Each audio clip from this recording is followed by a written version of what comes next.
him. I just want to know why you don't want to tell him Happy Father's Day. I don't understand. Because you don't, because on Father's Day, that's a special day for your father, and you don't want to represent him.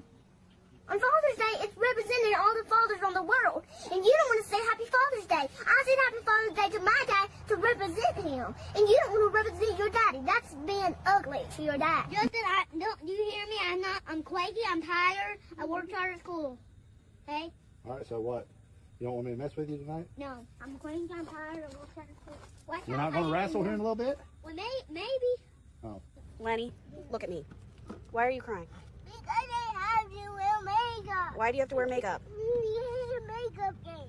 No, babe, you missed, a game got rained out, so now we have to make it up. Okay, but I have to yell at you guys. Linda, listen, listen. Okay, what? Like everything that you do at this house, you can't trust everything at Grandma's house. Okay, Okay, then what? then you're not listening to me. Then you're not listening to me.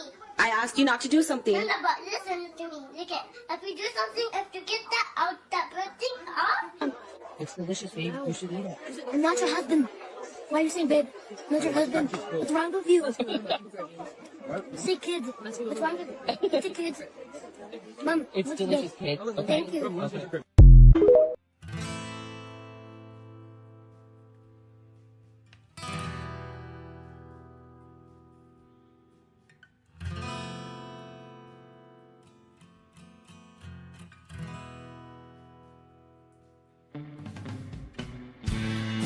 Well, hello there, partner. Go on and hang up your hat, grab yourself a whiskey, and pull up in the easy chair. We're coming off the range of 9 to 5s with a whole herd of news stories that we've been steaming over like a cow patty in the Texas heat.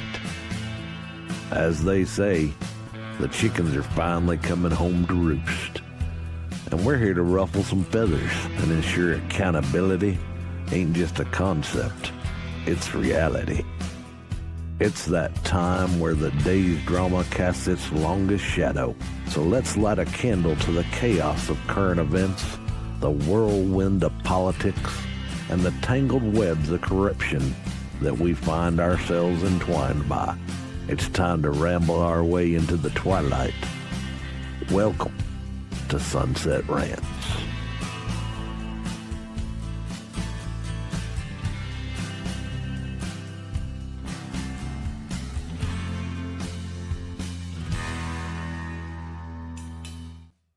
Hey everybody, welcome back to Sunset Rants. I'm your host Biddy, and I got some hosts with me today. What's up, guys? I got Nevassa. Hey. Yo ho ho. Hey, and I got MadStork back with us. What's up? Well, not much. I'm just trying to follow up on something on one of these stories we're supposed to be covering, and I don't think it's quite what they think it is. Oh, all right. Well, we'll talk about that for sure. So, thank you guys as always for joining us. If you want to follow the show on X, you can at @TheRealRoma_AK. You can follow me if you like, Elizabeth213A. You can follow Nevassa at Lord Nevassa. You can also follow MadStork at MadStork91 on X. And that's all down there at the bottom there. So why don't we get started? Because we got some crazy stories to bring for you as always. Coming to you from ABC 11, immigration agents shift focus back to Charlotte after sparking fear protest in Triangle. In Raleigh, North Carolina. Is Raleigh? Is it Raleigh? Raleigh. Sorry, guys. Raleigh. U.S. Customs and Border Protection agents have shifted their immigration enforcement focus away from Raleigh and stay in Charlotte, according to a source familiar with operations. This comes after sparking fear and protests across the Triangle. Reports from the Triangle included federal agents apprehending people in Cary and North Raleigh. Businesses across the Triangle also closed for the day out of caution. Several chose not to open on Wednesday. Some shops along Chatham Street in Cary were shuttered. Others in downtown Raleigh, like El Toro Loco Tequila, posted online that they were closing for the safety of the Latino community. Durham Public Schools reported low attendance numbers Tuesday among Latino students district-wide. quote, they fear of walking to school and getting detained or questioned. Somebody put a gun in their face, Carmen Remen, a counselor with DPS, said. Said they are fearful of their parents going to work. Raleigh Mayor Janet Cowell said in a statement on Monday that federal agents were expected to continue their operations in her city on Tuesday after they fanned across nearby Charlotte over the weekend. Cowell, a Democrat, said the federal action was not requested. As the capital city, it is more important to us that everyone who lives, works, plays, and learns in Raleigh feels safe, Cowell said. We have been made aware that Customs and Border Protection are coming to Raleigh. While the Raleigh Police Department is not involved in immigration enforcement, we are committed to protecting our residents and to following the law. And just more on that. So, a couple of things that stick out to a lot of people is the fact that these some of these stores, construction sites seem to be a little emptier than usual. The schools seem to be a little emptier. You know, I think it was like 14% of the kids in school were absent. Is because they're Latino and there's this narrative that they're being targeted because that's who they are, or are they going after them because there is intelligence stating that these people are, they're children of people who came in illegally and they're being detained? I'm friends with a lot of people essentially in school districts, and since the beginning of the year, when all of this really started kicking off, school attendance has been down. School attendance has been down quite a lot. And of course, I know more people in Texas than other states, but like the attendance has been down. They essentially started not coming to school. Some of them were legal, some of them were illegal, some of them were asylum, all kind of statuses all over the board. And when you get into Texas schools instead of Raleigh, North Carolina, I keep making this point essentially in a lot of places, but you said they're down at like 14% like school attendance. They're down like 30% school attendance in some Texas schools. We're talking double that. It's like ghost towns. And the way Texas proportions money essentially per attendance, because essentially at like 9 a.m., I think it's still 9 a.m., it's 9 or 10 a.m., whatever your school count is, essentially, like how many people have shown up, that's how you get money for that day. So that's why truancy is such a big push. Oh, yeah. And they honestly don't care if you check out of school at like 10 a.m. or like 12 o'clock kind of thing. They do not care. But you being in school until like that 9 or 10 o'clock or whenever it is, that's like a big deal to them. And essentially, if you check out of school or if you don't show up to school, it doesn't exist. And so it's a really big deal. I'm sorry, I don't have chat pulled up today already, but I'll pull it up in a second. Thank you for that. But no, it's a big deal. And a lot of places essentially gone down. And what it's really driven up in places like Texas and North Carolina, a lot of places like that, it's housing costs, because any new build essentially is getting a 10% premium on it, because people, even legal immigrants, right? They're not wanting to show up on a job site because they feel like they're going to get harassed. So, yeah, I agree. You have to play the devil's advocate a little bit, and a lot of it is the narrative. If there was a collective agreement throughout media to say what is actually going to happen, like if you're here legally, and legally has to be defined as well, because a lot of people that came across the border, they claimed asylum. And that's how they tried to get around that loophole of being legal versus non-illegal and being undocumented versus being illegally here. Yeah. So, so a lot of the verbiage has been corrupted. And now then you have all these protests, and you have them reporting and saying people are being kidnapped, like using all of these crazy words. So I can actually understand that even people who aren't here illegally, who actually have the proper documentation, would have this feeling that maybe they're going to be targeted. And this is exactly what the big machine wants. They want to have this chaos, because if it was just all smooth, like, when Obama was doing it, nobody was making an outrage about it. There was so many being deported at that time. It wasn't all over the airways. People weren't like screaming and yelling about it. They weren't being deported, though. They were just being rejected at the border, which is kind of one of the main things that I've noticed since essentially Trump took office, because I've spoken about this on other shows, and I don't think I've spoken about it here essentially, but the only information we have on hard numbers for the Trump deportation numbers is a leftist organization that kept requesting freedom of information requests essentially. And the last solid numbers they have, I think, are still July. I haven't checked in like a couple of weeks, but the last solid numbers that they had were in July, and most of the ones that were coming from places like Texas and New Mexico and stuff like that were rejections at the border, not actual deportations. And even the deportations that were actually occurring in Texas were actually from arrests from other states. So essentially just the deportations essentially aren't there, and they're getting rejected from other states. So I'm curious as what's going to happen by the end of the year, because I think we're going to have some sort of big celebration about how many people have been deported. And they're going to present the numbers like they were presenting Obama's numbers, like there's some sort of big deal or something like that. And it's not. It's just flat out not the correct numbers. So I think we're going to see a lot of that stuff going forward. But I'm curious what you guys think. I mean, obviously, I get yelled at too much for talking about Texas. So by all means, okay. I always plug New York. I'm gonna go ahead. I'm going to cut in here and tell you, no, you don't play devil's advocate. You play counterpoint. Counterpoint says, number one, a federal judge already ruled during the first Trump administration that even though DACA was signed into effect by an executive order, another executive order from Trump couldn't undo DACA because it's already entrenched and it's already enshrined, and you can't undo the damage. There will be too many damages done by undoing DACA. I call bullshit. Number two, more importantly, this is the find out portion of the fuck around. Pardon the French. But you play stupid games, you win stupid prizes, up to and including, yes, your children will be affected. Your children will be traumatized. Yes, it happens.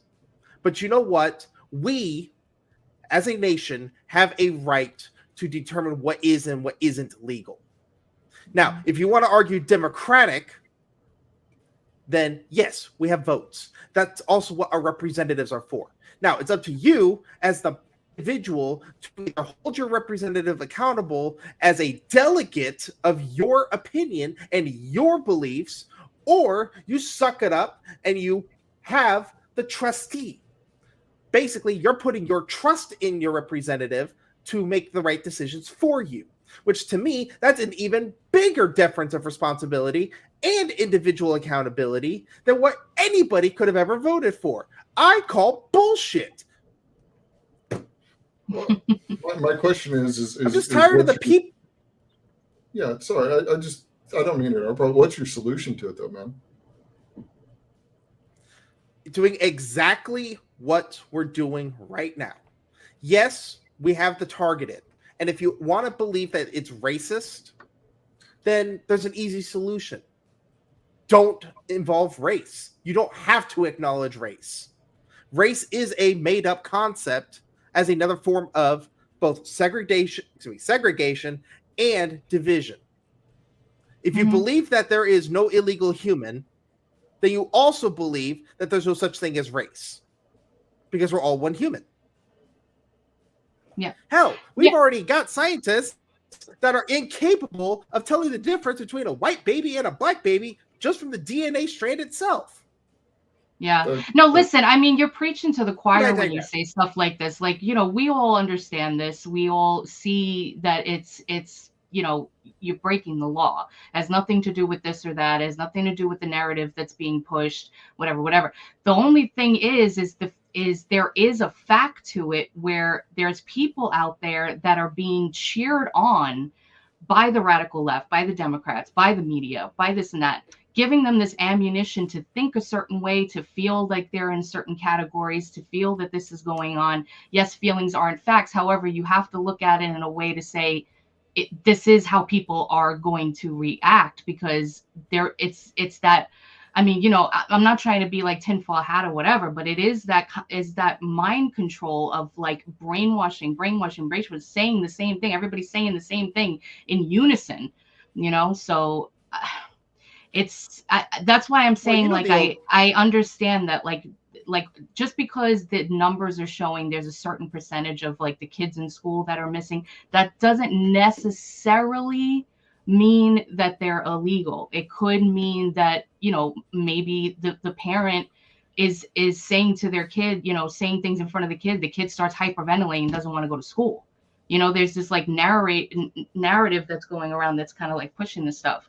But I know, I don't know if you guys want to have like, you know, one more say before we move on to the next segment, because we should, but yeah. Well, no, I just, all I'm going to say. Go ahead. Oh, Nevassa's got a bit of a delay. Yeah, go ahead, honey. Yeah. I blame my internet. God damn it. But as far as this issue goes, I find it outrageously hypocritical that people want to go ahead and throw outrage of stereotypes, like what we're seeing at Home Depots, the local restaurants, etc. Mm-hmm. And yet the same things that we're bitching about, they're actually coming to pass. So what does a stereotype become truth? Mm-hmm. Yeah. But I digress. Yeah, I mean, you're kind of on both sides of that there, because you're I don't even know how to respond to this anymore. One, that is typically where they go, because Hispanics essentially are the lowest represented class essentially in higher education. So they're not actually going to be in some sort of more advanced job. They're going to be in the trades and a bunch of those things. But at the same time, what you were saying to go, like, we do, like, there are things that need, I've got a lot of questions that maybe I just need to clarify with you at some point in a bigger debate that's not on topic with this, Nevassa, but I'd like to have a deeper discussion with that. But no, I just, some of these things that are essentially going on here, and we're not even really discussing the main issue, which is that they specifically set up, you know, a web here to trap people. Essentially, the 250 undocumented immigrants is what it's up to now. But when this story was first reported, it was 150. It was 200, I think, this morning, and it's 250 at some point today. So it's a crazy thing. But there's also a map. I don't know if you have a picture of that map, Brian, or something like that. But essentially, it shows the traffic map around Charlotte and shows where the delays are going in and getting out. And I made this case a couple of weeks ago that they should set up the traffic stops essentially going in or out of a town, because there's only so many major roads going in and out of a town. And that's exactly what they've done. So I'm all for it. I think it's funny that, you know, they're saying they can't do it, because I said they should do it to a much smaller town. And Charlotte's a very big town. Yeah, I'm looking at the it kind of looks like a web. It's like Charlotte is right here, and then it is all these roads coming out of it. It's the whole hub design, essentially, of cities with the layouts. And so there's all the roads running out of it. And I mean, I think there's something like 12, somewhere between 12 and 20 major roads that run out of Charlotte. And the city that I was talking about, there was only like 7. So, like, and people were saying it just can't be done. And I'm like, no, they can do it. Like, this it's gonna be a little messy, a little chaotic. Yeah. And so, I mean, with this situation, it's a little bit funnier. But anyhow, getting off topic there. But that's what the story is. So. No, well, there you go, guys. So yeah, let's as far as like issues go and what's going on now, we got all the stuff that we're talking about with North Carolina. We can go one state up north and go to problems in Virginia and go ahead and start talking about how James Comey is wonderfully spinning every narrative possible to get out of his trial. From NBC News, quote, DOJ admits not all grand jury members saw the final version of the indictment against James Comey. Comey's lawyers want Judge Michael Nakamoff to dismiss the case. Quote, the Justice Department admitted on Wednesday that not every member of the grand jury in former FBI Director James Comey's case saw the final version of the indictment, an error that could get the case thrown out. The rare admission of fault from the administration came toward the end of a hearing on Comey's arguments that the case should be dismissed because he's a victim of, quote, selective and vindictive prosecution. U.S. District Judge Michael Nachmanoff pressed prosecutor Tyler Lemons on concerns about information that had been raised by 2 other judges about information that appeared to be missing from the transcripts of the grand jury proceedings in the case. The concerns centered on 2 separate indictments that had been drafted. The first, which showed the grand jury had indicted Comey on 2 of 3 counts, and a second that had just the 2 counts.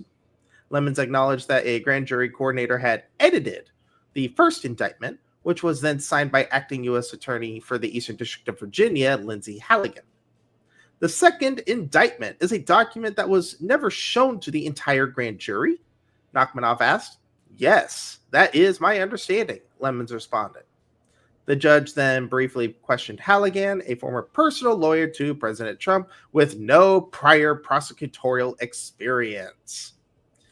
Halligan, who presented the case to the grand jury on her own just days after being appointed, said the 4-person and 1 other grand juror were with her when she presented the second indictment to a magistrate judge. The indictment was signed by the 4-person, but not reviewed by the entire grand jury, as the first one was, Halligan said. Nachmanoff also pressed Lemons on whether attorneys in Halligan's office had sent her a memo advising against charging Comey because of a lack of sufficient evidence to prove the case. NBC News and other outlets have reported on the existence of a, quote, declination memo, but Comey's attorneys said they don't have proof of the document. Lemons repeatedly tried dodging the judge's question on the issue. Yada, yada. So they're trying to go ahead and get James Comey off for what in effect culminates to a procedural error. At least that's my understanding of this. Because oh, sorry, the delay there. I thought yes, you were done, and then you go ahead. I apologize. But no, I hate this delay just as much as you guys. No, I mean, well, one, if anything, it creates more of a humorous, entertaining show. But now, we aim to entertain. Hey, you know, but no, I think they need to dismiss it and just refile it, because any further steps in this are basically just going to be, you know, mistrial, other things that need to get it out. But I think that's what it mostly. I think that's what it's pointing towards. The only problem with that is the statute of limitation is about to run out. So they don't even have time, wiggle room, anything. If this gets thrown out, it's Comey can walk. It's kind of like the whole Texas situation with the redistricting or whatever. There's a reason they waited until the very end to get the thing filed the way they did. There's a reason that this is waiting until the very end before they did it. Mm-hmm. I mean, you know, that's. Well, there's a thing. There's kind of like this thing that happened. Where the Halligan is basically interim U.S. attorney, because the career prosecutors, they basically resigned. They kind of, you know, there was stories that they didn't want to prosecute, go after Comey. So she's here in the interim, which is fine. I mean, it does suck, especially at the 11th hour now. But it's like, if you're going to appoint someone, why appoint somebody that's never gone in front of a grand jury, who's who doesn't really have that experience? I mean, we've heard this kind of stuff before where it's like, you know, this person, like Pete Hegseth, doesn't have experience. This one doesn't have experience. But it's like in this case right here, she really doesn't have experience. And you got this huge case right here that everybody's hoping, we would see this guy in an orange jumpsuit because, you know, of everything else that we suspect that he's probably done while he was in his position. I think the statute of limitations is just too short. I mean, this is barely 2 administrations ago.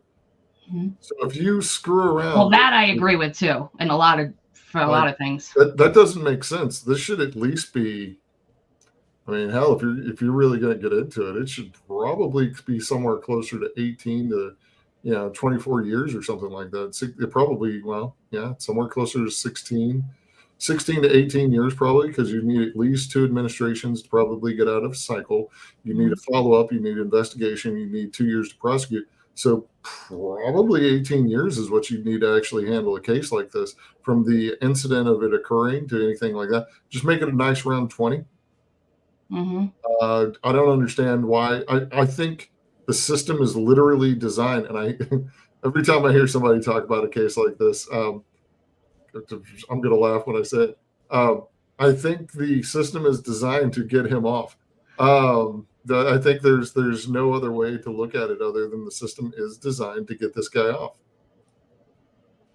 Yeah, I know, giggity. But yeah, the thing about it is it literally is just something that there's no way around it. It was designed to make sure that he wasn't able to be prosecuted.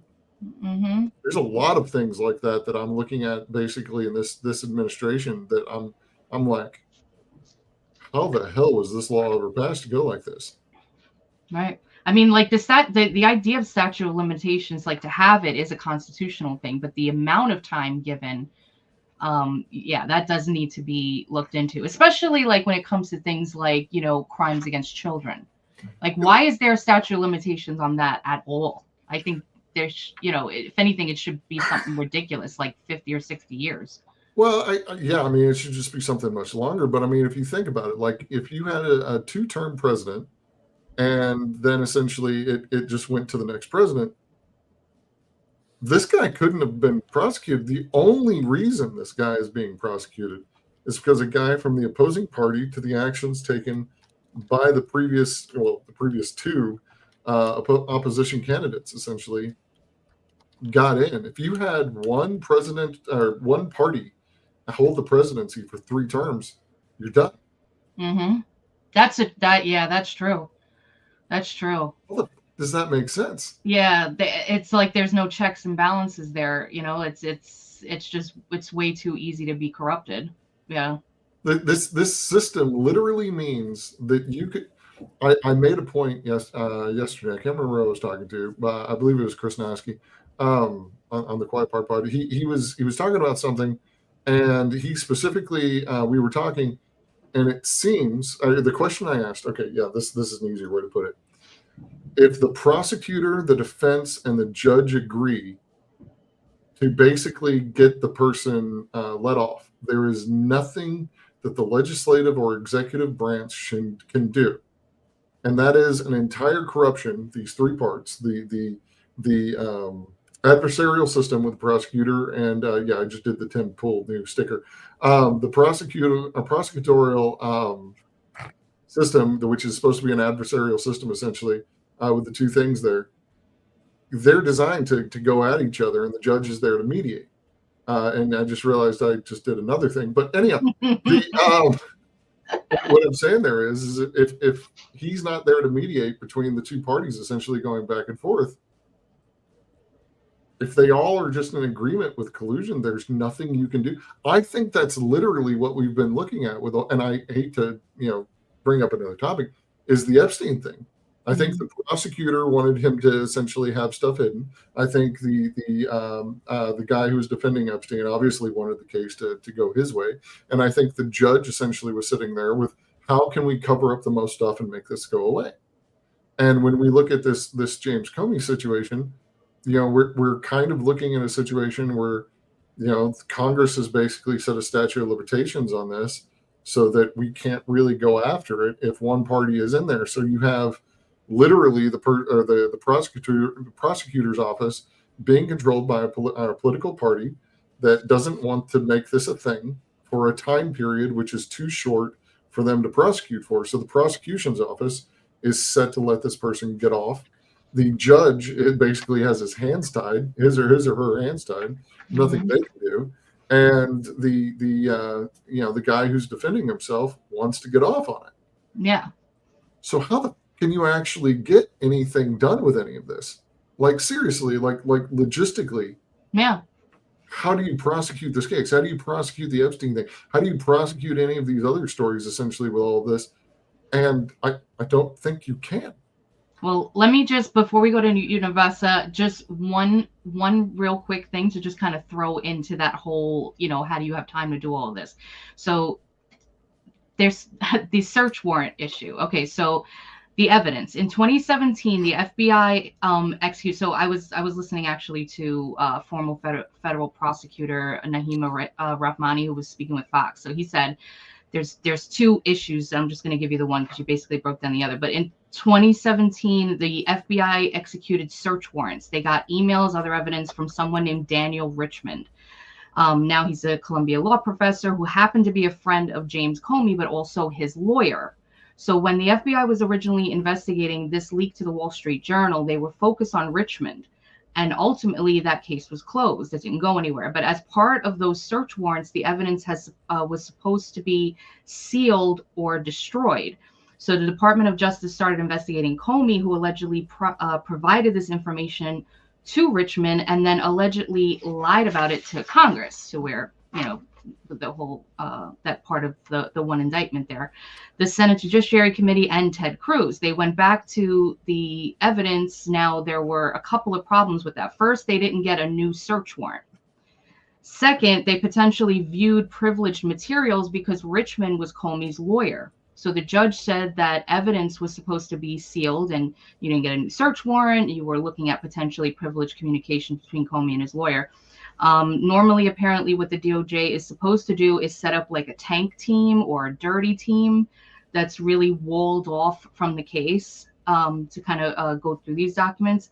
And one of the agents that supposedly viewed some of the material went to testify before the grand jury. So that was a big problem. So the mishandling of evidence, not, using the wrong evidence and kind of presenting that to the wrong people.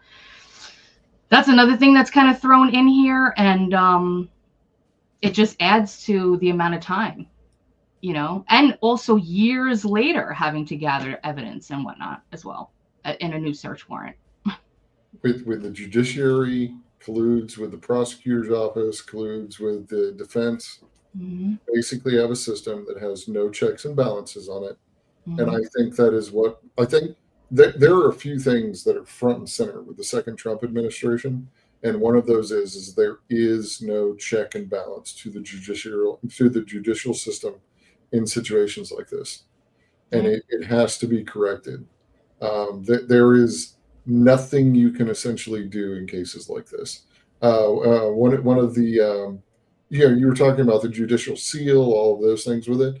One of the points that I brought up over the last, I guess it's been 2 or 3 weeks, is we should basically pass an amendment to limit how long a judicial seal can last. I'm convinced that time period is somewhere between 10 and 15 years. I think the only thing that should be edited out or still kept under wraps is maybe the victims and maybe the witness. And I think in both of those cases, the witness or the victim should basically be able to come forward and say, I was this person in a particular case. But I think that should be sealed for 10 to 15 years. Those are the only two things that get admitted essentially at that point. And then the entire thing is unsealed for everybody to see. Because I'm just, fuck this, just fuck this right to hell. No. I know. So I mean, if anything else, even though it's like sawing a lot of the agenda, it's really putting a big shining light on how corrupt and how broken everything is, and how it's rigged in favor of people who understand how to scam the system, or people who are in position that can do so and have a lot of friends. So you look at all the judges that are coming out and trying to block Trump. Right. And that was put into place a lot longer. Yeah, Nevassa, go ahead, honey. Well, I hate to go ahead and point out the obvious, but yes, we have broken shit in our system just as much as the next country. And like you said earlier, this is just a whole lot of hate and just wrong in general. But much like breaking news, if you will, there's a whole lot of hate going on in East Asia. Mostly every East Asian country against China. Nice. So much so that even Japan said China to fuck off. From CBS News, quote, Japan says warplanes scrambled as Chinese drone detected near southern island close to Taiwan. From Tokyo, Japan said Monday that it had scrambled aircraft after detecting a suspected Chinese drone near its southern island of Yonaguni, which is close to Taiwan, on Saturday as tensions between the Asian adversaries spiked. On Sunday, Chinese Coast Guard vessels spent several hours in Japan's territorial waters around the disputed Senkaku Islands, known as the Daiyao in China, and a frequent flashpoint, Japanese Chief Cabinet Secretary Minoru Kihara said. The incidents came amid escalating tensions between the neighbors over remarks by Japan's staunchly conservative new leader who suggested Tokyo could intervene militarily in any hypothetical Chinese attack on Taiwan. Beijing insists Taiwan, which Japan occupied for decades until its 1945 defeat in World War II, is part of its territory, and the prime minister's comments have sparked outrage among Chinese officials. Japanese leader controversial remarks about China and Taiwan. Before taking power last month, Prime Minister Sanae Takaichi, 64, was a vocal critic of China and its military buildup in the Asia Pacific. If a Taiwan emergency entails, quote, battleships and the use of force, then that could constitute a situation threatening the survival of Japan, she told Parliament on November 7th.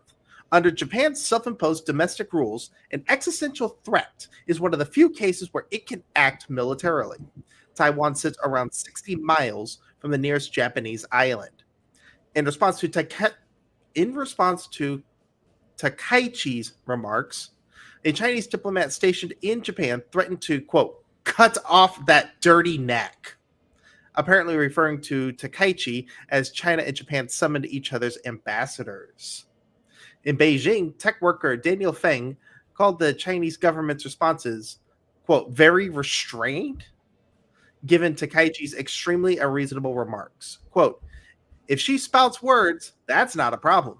But if they take real action, our country's military will definitely defeat them, the 40-year-old told AFP. Taiwanese President Lai Ching-te called on Beijing on Monday to show restraint, act like a major power, and not become the troublemaker in the Asia-Pacific region, where peace and stability have been, quote, severely impacted.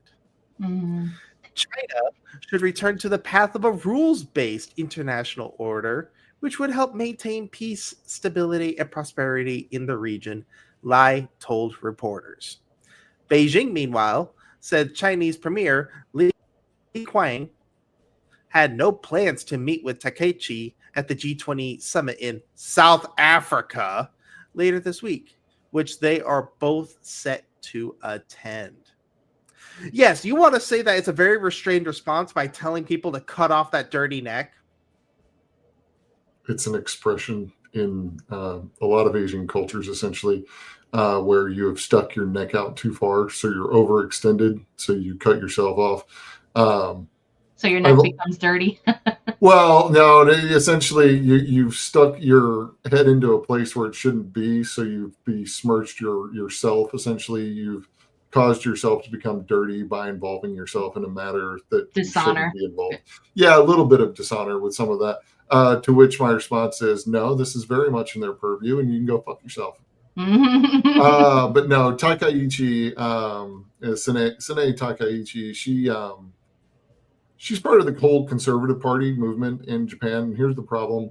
Anytime that party gets in power, they start rewriting history.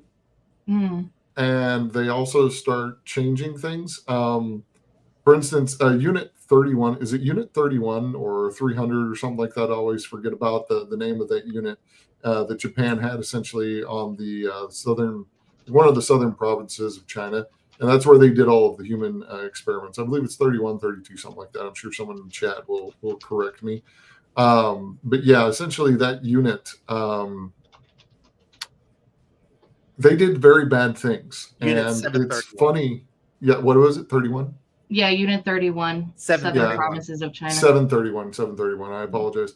Anytime that someone from this particular political party gets in power, they rewrite history. And anytime one of the other political parties get in power, they're like, hey, yeah, we kind of did some stuff.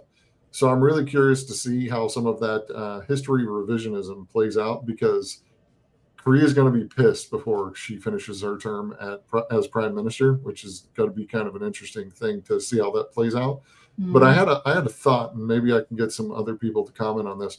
If China invades Taiwan, okay, I think Japan should go defend Taiwan. Mm-hmm. And I think the United States should invade China. Thoughts? It's the crazy thing is that because of the relations that we're having with Japan and, you know, all the, you know, the business that we're doing and the support that they're getting, and they've always, you know, pretty much got, you know, of course not in the 40s, but, you know, after, I just kind of see that if they keep going with this stuff, I just kind of see that. And I'm just like, I'm starting to get a migraine. I really think the answer is for the United States to invade China and have Japan go down and defend Taiwan and all of its territory. And they will use the legal excuse, you know, the Senkaku Islands down there to defend them. And they'll use that as an excuse to go defend them. And then the United States can invade mainland China under the pretense that we are actually defending Taiwan by creating essentially a asymmetrical warfare here, where they have to respond on the mainland and cannot divert their main forces essentially to an engagement in Taiwan. That's my whole argument there. Militarily, I don't know if that's a sound idea, but I've had several conversations with some people. I've had several people say they like the idea, and several people say, no, that's a horrible idea. But I think that's actually how you win a war with China. No. What you do, number one, first and foremost for me, because of Shinzo Abe during his administration, he was able to, yes, revision or reimagine Article 9 of the Japanese Constitution to say that an existential threat to Japan would allow the army to become a standing army instead of a self-defense force. Oh yeah. That's the legalese that get around that. That's not the only thing they did, But though. They went through and started denying a bunch of things they were doing in in China. They revised a couple of things they were doing to the comfort women in Korea. They went through and revised a lot of history. Not done just a little bit, like a lot. There's actually a hill in Japan that has all of the ears of the people that they conquered in Korea, and it's like a big controversial thing. I'm pretty sure it's in Japan, and I don't remember if it's Korean or Chinese ears, but essentially it's an entire mount made where they buried a bunch of the ears of the people they basically went and fought. Like the soldiers cut off the ears, took them back home, and put them under a mound. I'll find this real quick, but yeah. Agreed. But all I'm gonna say is, if there's one thing that I will agree with Harry Truman on, is that communism is a scourge on the earth, mostly because it denies human rights across the board. It can only survive by denying human rights. Yeah. Bearing that in mind, if we're going to go to war with China, the most important ally we are going to have to make amends with is India because of the Strait of Malacca. Okay. I'm not familiar with that. Yeah, I don't care. The Strait of Malacca. Oh, no, it is, because Iran is the one that's going to be supplying all the oil to China. And if you cut off Iran from China through the Strait of Malacca, you starve out China's energy production in oil. Kind of like what was being done to Russia, or at least what they tried to do. Okay. Russia will basically supply China if they ever get in that much of a bind, because they'll do that to counter the United States to kind of pay back what it is we've done with Ukraine. So I don't see strangling the oil out of the strait essentially as being a proper way of combating the supply chain to China. I think the proper way of doing that would essentially be to cripple the infrastructure in China by taking out the major factory zones. China, while they have air defense, couldn't really keep us at bay for that long. And most of their industrial essentially areas are near enough to the coast that we could probably just hit it with a bombardment. We don't even need a cruise missile to do that. Like I'm being serious. I think we probably could just line up off the coast and launch shells. Like, I mean, sure, we do the whole tomahawk missile, but we probably could just bombard it from the coast. Yes I'm and not. no. Habitual Line Crosser has a really good analysis of USA versus the world. Yeah, I've seen it. That episode being on China. Yeah. But at the end of the day, as much as we may not like China and what they do, all we can do, is talk about it, bring it to the light, and ensure that people are knowledgeable of what's going on. But a little bit of a news that needs to come to the light, if you will, is about snow and how somebody became a Colombian snowboarder, but of the different snow. Nice. The segues just get better and better. So coming to you from the New York Post, Canadian snowboarder turned drug kingpin Ryan Wedding ordered hit on witness set to testify for the AG. An Olympian turned alleged drug kingpin ordered a hit on the federal witness by publishing pics of him online before he was gunned down a restaurant. Okay.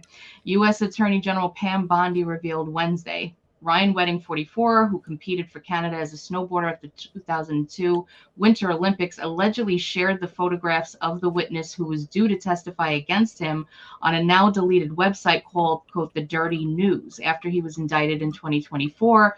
Bondi said at a Wednesday news conference in D.C. The witness was shot dead in a restaurant in Medellin, Colombia on January 31st, according to the feds, as the Department of Justice charged Wedding with 2 additional counts of witness tampering and intimidation, money laundering, and drug trafficking. Wedding, who is listed as one of the FBI's 10 most wanted fugitives, is also accused of being one of the world's biggest drug kingpins.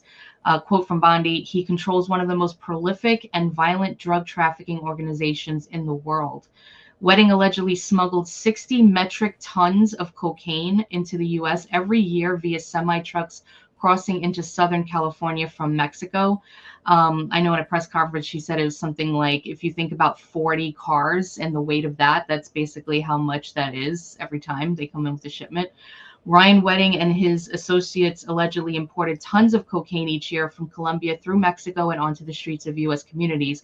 His criminal activities and violent actions will not be tolerated. It's a clear signal that the FBI will use our resources and expertise to find Ryan Wedding and bring him and his associates to justice. That was FBI Director Kash Patel, who said that in a press conference today. The reward for his capture was upped to $15 million from $10 million on Wednesday by the State Department. 10 defendants have been arrested. 11 total are in custody following the arrest on Tuesday as part of Operation Giant Slalom, the investigation into January's murder of a federal witness. They include 7 Canadians, 1 Colombian, and a 36-year-old from Orlando, Florida, who is a legal permanent resident of Colombia. Wedding, who believed to be living in Mexico, is accused of working closely with the Sinaloa cartel, according to authorities. The murder of a witness in Colombia earlier this year was a cruel, cold-blooded act that could not and did not go unanswered. This was First Assistant United States Attorney Bill Asaley of the Central District of California. Yeah. Like, just amongst like all of this crazy stuff that's going on, you have this huge kingpin who they're basically saying he's kind of like Chapo and Pablo Escobar, but he was also like a world-class Olympian. It's like you can't, it's just so crazy, this story. But and he's been on the FBI's most wanted list for a hot minute. Yeah, about that, I tried finding that. I sent Brian links to this in the Discord, I believe. But I tried finding him on both of the FBI lists. Couldn't find him. Like, I'm sure he is, and by the time this episode goes live, and when people watch this in a week, maybe it's been updated kind of thing. But I don't understand how the FBI can claim he's on a list and then him not be on the list. It's a website. Just update it. I was just gonna say, like, why just update it then? yeah, it was a crazy thing because I was like, okay, I just want to see what is essentially on this guy's rap sheet kind of thing. Because if you go to any of the most wanted list, you will actually see a bunch of stuff related to the actual crime of it, like what's been posted for all of the details of the crime, which, by the way, I first found years ago, and I find absolutely fascinating to actually like read through. And yeah, it was just he's not on the 1 through 100, and he's not on the one that's like pictured. Which, why do they have two different lists? Let's like discuss that for just 2 seconds. But yeah, no. When I looked up, maybe it's on the transnational organized crime list, which still isn't the most wanted list. But like, I have lots of questions about this. Why is it? I guess you have to like click multiple things to get to this now. I didn't check this list, so maybe this is where this act. No, it's not on the transnational organized crime list for the most wanted. It's not on like any of the. It's just where the is this? Yeah, like they have different categories, and criminal enterprise investigation, unknown suspects. No. So again, yeah, I even have if lots even of if you questions. put him in, yeah, even if you put him in the search engine, like without filtering out in categories, I'm scrolling and I'm not finding it, and it's like 44 people. Yeah. So again, I don't want to get off too far on this. I'm not saying that he's not wanted. I'm not saying that this isn't a big deal. I'm just saying, update your fucking website. This isn't complicated. It's 2025. Post something. So, No, I agree. That's very odd. yeah, no, but anyhow, no. I like I said, I don't want to get off too on that. What's up? I'm gonna go Did ahead you and find send him? you guys a. Oh yeah, I literally just typed in FBI.gov, went to most wanted. Literally, Ryan James' wedding is in the top left corner. Okay. So we go to FBI.gov. That's why I was gonna say Mhm. I was gonna send you guys a most wanted DM. It is there on that one, but the one that when I typed in FBI most wanted list, that's not the list I got. Right, I got me like an neither. entirely other thing that like went into what we investigate, and then it had like these other lists. I can put it in the side chat kind of thing because again, I linked Brian to this before we got started, and it isn't there. It's like a whole other list, which now I'm wondering why in the world. Apparently, he's filed under quote 10 most wanted fugitives instead of just the most wanted. But if he's in the top 10, why isn't he on the big list? Yeah, I don't know, man. The only list I'm concerned about at this exact moment in time is the list of comments, suggestions, and themes for this episode's Caption This.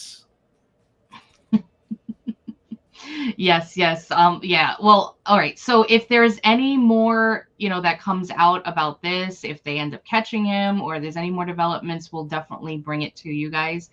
But yeah, let's and I still haven't found him, by the way, so I gotta look. But yeah, let's get over to Caption This and have a chuckle.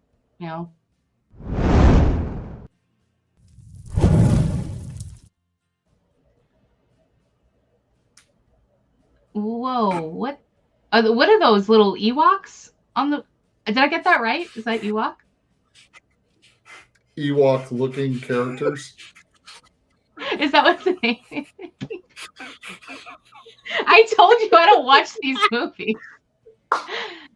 Okay, I've got a caption. You ready? Okay, yes. Okay. Oh, and just anybody who's new to the show, this is Caption. This is the game we play at the end of Sunday Rants every show. AI generated image. We ask you, the audience, to please participate. Give us the funniest caption, and then the host, we will decide on the funniest one. So what's your caption? When people wonder how they got the Rancor in episode, 6, it's because they had these guys wrestling them. These are the Rancor wrestlers. It's the Rancor, right? All right. It's been a while since I'm. Yes. These are the Rancor Rustlers. Yeah, it's the Rancor. Yeah, I was right. Of course, I don't get the Yes. reference because I don't really watch the movies, but I don't understand why the Ewoks are there. I'm just going to ignore the Ewoks. I'm going to say they shouldn't be in this picture. Maybe they're bait for the Rancor. Like they're just pushing the Ewoks out there in front. But these are the Rancor. oh, that's so sad. They look so cute. Yep. Man. Or it's like when you go hunting and like you're on the horses and then you have like the dogs going like to sniff out like whatever it is you take down. Oh, I'm sorry. I apologize. What did I do? Oh, Aaron, no! Oh my gosh, Aaron.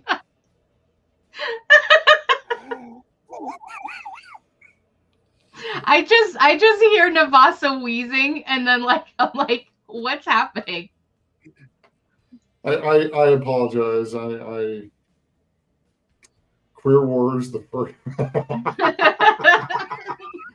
Ooh. Oh, we got a pin. What's happening? Oh my god! Aaron with the 1-2 Oh my punch. gosh. Dougie says, no wonder why school attendance is low. We're all go to hell.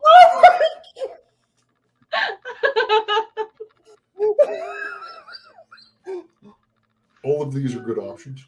Yeah. Yeah. I can't even think. I do have the another best one. I've got I'm gonna is wait, though.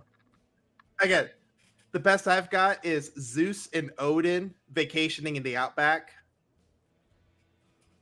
Mad Marks is Fury Road. Exactly. Aaron, you killed our producer. All right. He's currently dying in our ears. I have one more, guys. I have one more. Okay. Brokeback Indoor. Oh God.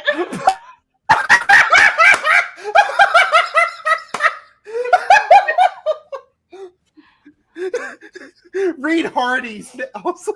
Oh my god! I don't know where Hardy's is. You're laughing at ones that is this on X or something? I've got both Rumble and YouTube streams up at the same time on my other monitor. That's why I'm able to read the chats. It takes a second to come up on the screen for some reason. It's weird. Okay. But Hardy says when the Wicked Witch hires professionals. There we go. There it is. Yeah, it's a little delayed for me. I apologize. No, it's okay. No, it's my fault. It's my internet that's gone kaput. Just gotta share with the class, Nevassa. Can't just start wheezing. Oh, we have a vote here. Okay, so the two top ones. Vote 1 for Brokeback Indoor.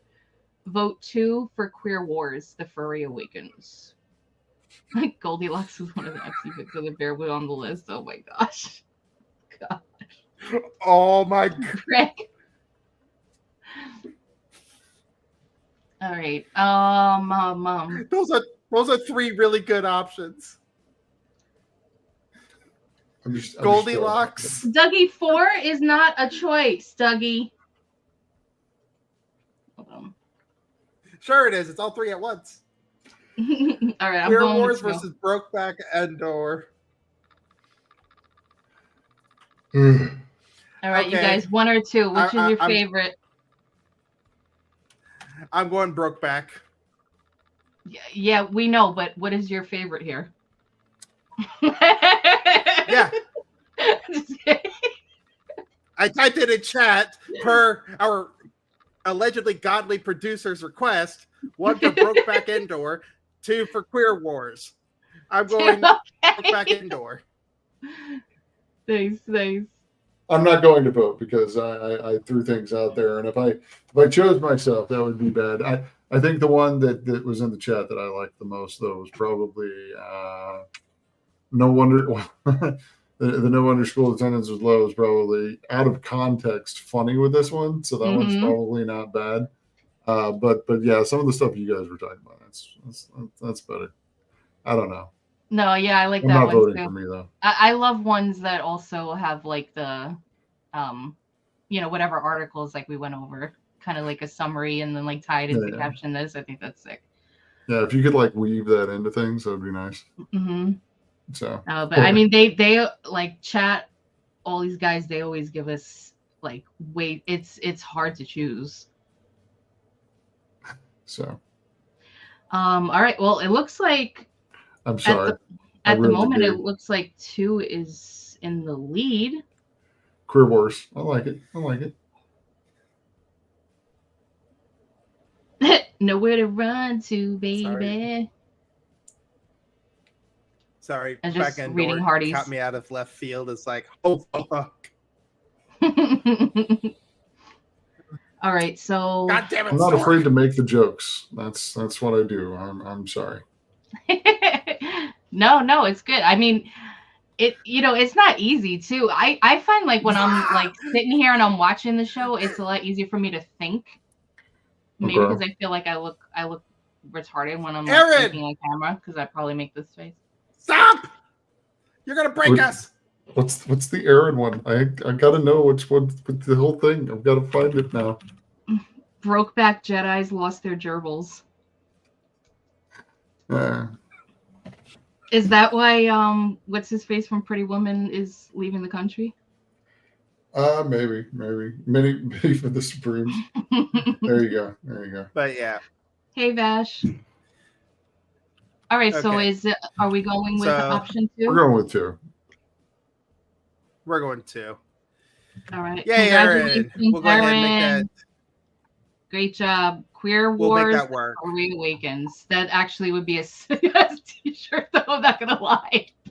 That would be great. But yeah, thank you guys as always for joining us here on Sunset Rants. Thank you, MadStork, for coming back. We love to have you anytime you're available. You're great. Thank you, Nevassa, as always. You're freaking awesome. And thank you, all of you guys in the chat. As I always say, I hope I never stop thanking you guys because you are so amazing to support you guys and just hanging out with us for every show. It's just awesome. If you would like to follow the show, of course, you could do that. The Real Roma _AK. You can follow me on X, Elizabeth213A, MadStork91. If you want to follow MadStork on X, Lord Nevassa on X. You can also go to our website, nice and easy, riseandmiddleamerica.com. You can see all of our shows. You can see all of our socials. You can use the link in there to join the Discord, find our merch there, our t-shirts, our hats, all the things that help support the channel. Any final thoughts, you guys? I think we should probably combine Queer Wars and Brokeback Jedi into one title. Like if we could have like the Brokeback Jedi. Queer Wars of the New Age. Queer Wars Brokeback Endor. Yeah. See, now you guys are like making me feel like I wanted to give Star Wars another try. I think I'm going to, and I think I'm gonna. I still haven't watched Star Wars. Oh, you haven't? You just know like the lore and stuff? No. What is it with people in Roman Nation not watching movies? I know I do. I watch a lot of movies. You know what I do too? Most of the time I watch a lot of stuff that I've watched before because I don't trust a lot of the crap that comes out because like you're sitting there, you're enjoying it, and then all of a sudden, what? Biddy. What? Stork, that's what we have the drive-in for. Hey. Yeah, and I've We have talked the to people on drive-in. that. I've been We on go the drive-through, and those people have not watched movies. Like it's fun to get a fresh reaction from people who haven't seen the movie though. So I appreciate the format and the premise, but at the same time, I'm like, you don't get any of the reference I'm making. It's hard. It's kind of like being on the show with me though, because I rarely get references. I'm like so slow, even on stuff that I've seen. No. I think he's getting a lot more of a repertoire in there. He's doing a good job. Everybody go watch the drive-in things. They're actually really good awesome episodes. I like high energy, all the episodes real cool with people. T-Bone. Mm-hmm. But I think it's good and whatnot. But man, when I talk to some of you guys, just watch movies. Like, I don't know, maybe it's weird for me because here's a Stork story and then we got to go. I understand we're getting on here, but I didn't live with my dad from really most of my young childhood life kind of thing. And when we moved in, he he took me to the movies a lot. It was kind of a bonding experience. We really discussed and enjoyed cinema. And so I think maybe I have seen, because of that, I've seen an ungodly number of movies, just insane amounts of movies. But it's funny because that's actually one of the things me and my wife bonded over so hard. Is, oh, you've seen this, you've seen that. Like, have you gone and seen? And we went to like film stuff or whatever when I was in Korea. So it was kind of one of the big things that really we hit off on. So anyhow, sorry for the sidebar stories with No, I love it. No, that's great. No, I do. Don't get me wrong. I love movies. I just rewatch a lot. I rewatch a lot, and a lot of old movies. How many times have you seen Grease? How many times have you seen Grease? Not as many as I've seen Rear Window. Okay. So we have an answer for this then. All right. Anyway, sorry. I've sidebarred enough. Appreciate it. But yeah, go ahead and follow me on that stuff. And you guys. Nice. I think Stork's had enough. No, I'm just trying not to keep this on. I'm going to get yelled at because I've sidebarred so much in this. Follow us at Roma Nation. We'll see you guys next time on another episode of Sunset Rants. I'm joking. They don't yell at me. I am not locked in a basement. Anyhow. Bye, everybody. Have a great night. So I got to thinking, there's MAHA, Make America Healthy Again. MAGA, Make America Great Again. But what we really need to do is make America follow the Constitution again. Motherfucker.